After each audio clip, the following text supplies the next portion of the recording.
Hi friends, Big Boss video റിവ്യൂയിലേക്ക് സ്വാഗതം.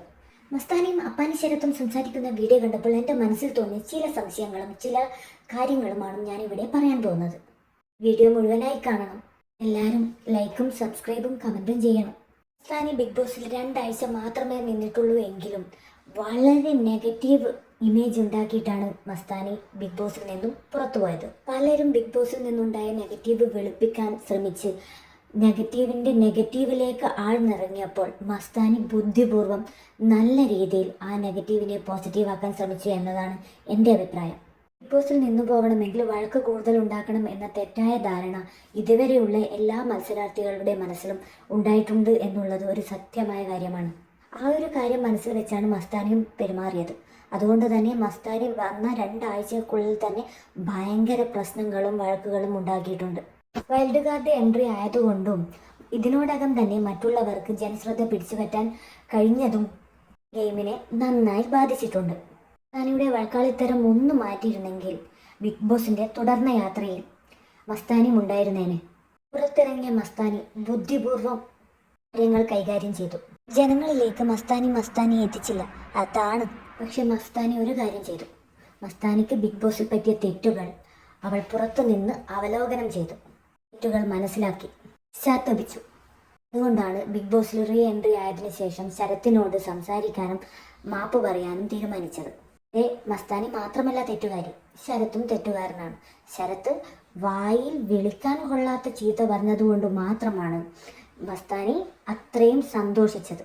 ശരത്ത് പുറത്തു പോകുമ്പോൾ അത്രയും സന്തോഷിച്ചത് ആ ഒരു കാരണം കൊണ്ട് മാത്രമാണ്.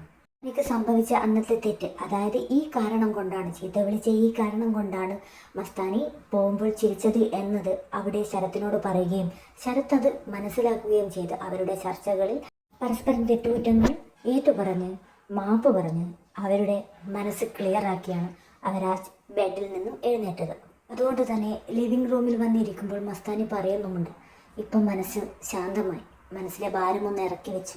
മസ്താനിയുടെ കണ്ണുനീരിൽ നിന്ന് തന്നെ നമുക്ക് മനസ്സിലാക്കാം അവൾ എന്തുമാത്രം മാനസിക ട്രോമ അനുഭവിച്ചിട്ടുണ്ട് എന്ന്. ബിഗ് ബോസ് മത്സരാർത്ഥികൾ ഒന്ന് മനസ്സിലാക്കണം, നിങ്ങൾക്ക് നെഗറ്റീവ് ബാധിച്ചിട്ടുണ്ടെങ്കിൽ അത് നിങ്ങളുടെ മാത്രം ഉത്തരവാദിത്വമാണ്. നിങ്ങൾ ചെയ്ത ചെറിയ മിസ്റ്റേക്ക് പോലും പുറത്തേയുള്ള ജനങ്ങൾ അങ്ങേയറ്റം ശ്രദ്ധിക്കുകയും വീക്ഷിക്കുകയും ചെയ്യുന്നുണ്ട് എന്നതിനുള്ള ലക്ഷണമാണിത്. എല്ലാവരും നെഗറ്റീവ് ബാധിച്ചു എന്ന് പറഞ്ഞ് നീല വിളി കൊടുക്കുന്നുണ്ട്.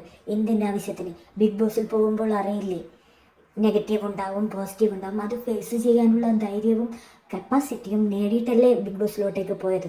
പിന്നെ എന്തിനു മുറവിള കൂട്ടണം? ഇപ്പോൾ യഥാർത്ഥത്തിൽ മത്സരാർത്ഥികളുടെ പ്രശ്നം എന്തെന്ന് വെച്ചാൽ അവർക്ക് ബാധിച്ച നെഗറ്റീവ് അല്ല, അവരുടെ യഥാർത്ഥ പ്രശ്നം അനുമോൾ കപ്പടിക്കൂ, അതാണ് പ്രശ്നം.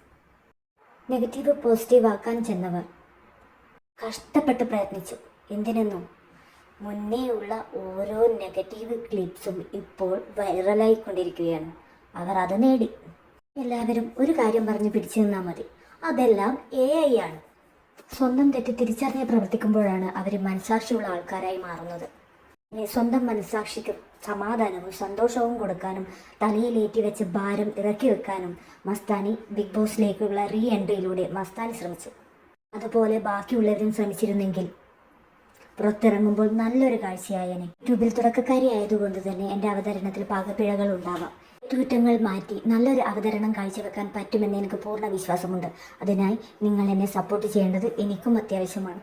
നിങ്ങൾ സബ്സ്ക്രൈബും ലൈക്കും തന്ന് എന്നെ സപ്പോർട്ട് ചെയ്യണമെന്ന് ഞാൻ ആഗ്രഹിക്കുന്നു.